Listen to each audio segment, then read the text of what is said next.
girl TB, and you know we had to do it. We're back with another one. Who we talking about today? Today we're talking about the Cavs and the Magic and the Mavericks and the Clippers. Yes, we got the West, we have the East. This is still the first round. So let's just dive into it, give you a recap, a showdown of the rundown. You know how we get down. First things first, we're going to head it over to the East, and that's going to be the Cavs and the Magic. The Magic taking it 103-96. Yes, forcing a game 7. Magic was like, not today. We are not going home. We're here to stay. And I just told y'all, like, they're such a young team that has so much ambition and so much drive about them. So it's like big ups to y'all for getting that win and creating that win.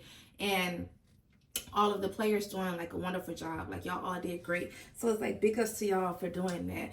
But I want to talk about the Cavs first because Donovan Mitchell went off last night. He went for a 50 piece. He had 50 points last night. So it's like big ups to you, Donovan Mitchell, because y'all know I've talked about him in the first previous games of the playoffs where I was like, okay, he's the leader of the Cavs. He has to step up, and that's just what he did last night. And to top it off, he scored all 18 points in the fourth quarter for the whole entire team. Nobody else on the Cavs scored no points. So that just shows you how he's rocking, or how he was rocking. But at the end of the day, it's like we need the whole team to come together to get the win, because it's like they could have won last night, but it's like he can't do it by himself. Like, there's no reason why he should have scored all 18 points. They said he scored the last 22 points of the game. Like, that doesn't even make any sense for the bench players, for the starters, just for the entire team besides him to like just put all that pressure on him. And it's like he was really balling,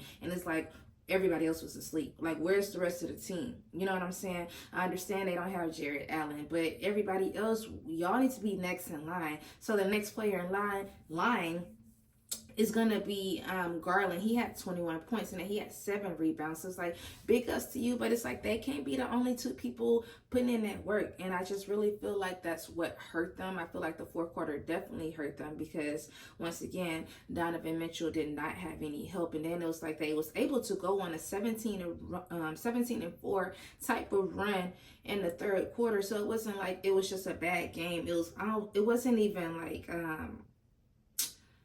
a big lead the whole entire game. Like Magic was not just winning like that. It was really a back and forth type of game, and it just wasn't enough for the Cavs to get the win. I just feel like the Magic wanted it more. They brought the defense, they brought the pressure, and they was just like, we know what's on the line right now. We are down, 2-3. So it's like if we lose this game, this is it for us. So it's like big ups to y'all for forcing that game 7. And it was like they were the only this is the only team or bracket for the playoffs in the first round to get to game 7. Everybody else been out in 6 games, 4 games, so it's like this just shows you this is a really great series. This is a really competitive series. This is like both teams really want it went real bad, because it's like Magic haven't been into the playoffs since 2020, and to even win like a series, I think they said it's been like 14 years. So it's like they really want it. And like I said, they are a young team. So now we're just going to head it over and talk about the Magic. And the first person I want to talk about I've talked about these two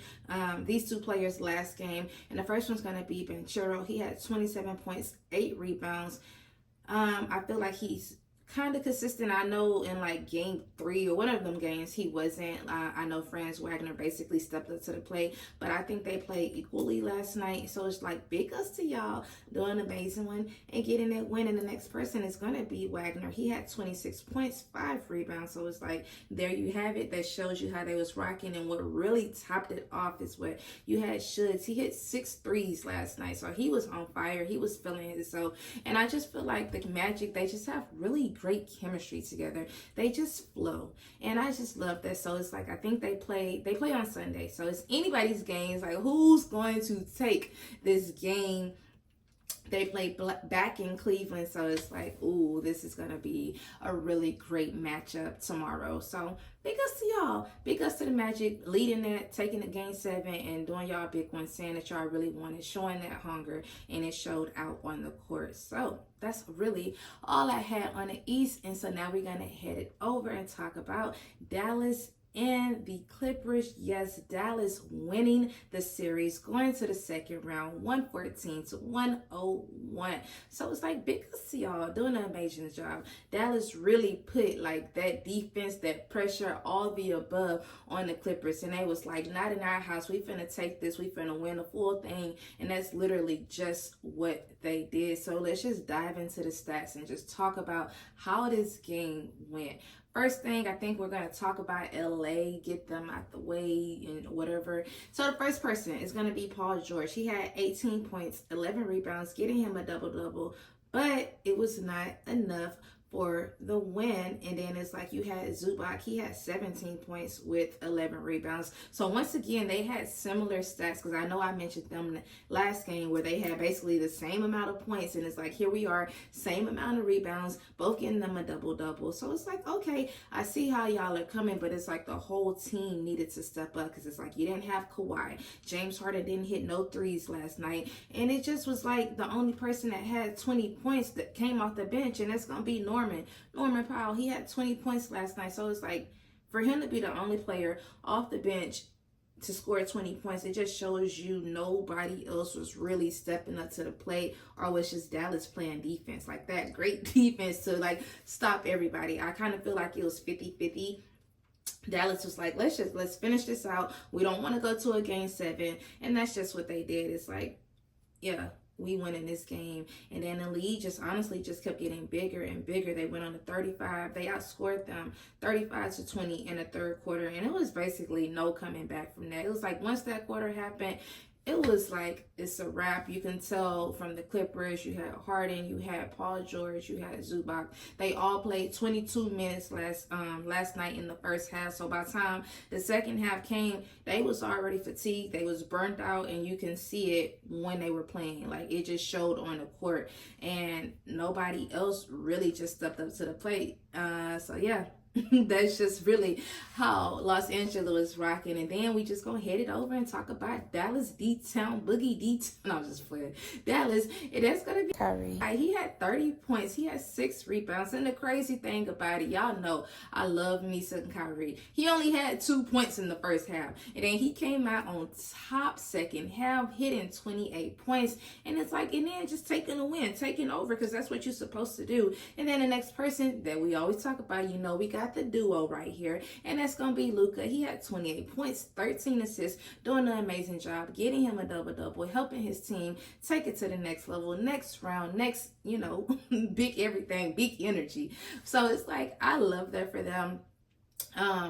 Getting out the first round, you know, this was like Kyrie's full season with them. Luka had finally got some help. Then you had PJ Washington, and then Gafford. They came this season, and it just really just came together for them. And I love how they're playing, because I feel like when PJ Washington came and Gafford came to Dallas, it really brought the defense together for them. It's like, okay, y'all see how y'all are coming. This is a very great defensive team. And it just shows on the court. So it's like now they get to play OKC for the second round on Tuesday. So I know that's going to be a great matchup. So it's like, who's going to win that series? I have no idea, but I know the game is going to be a really great game. So that's really what I have for that.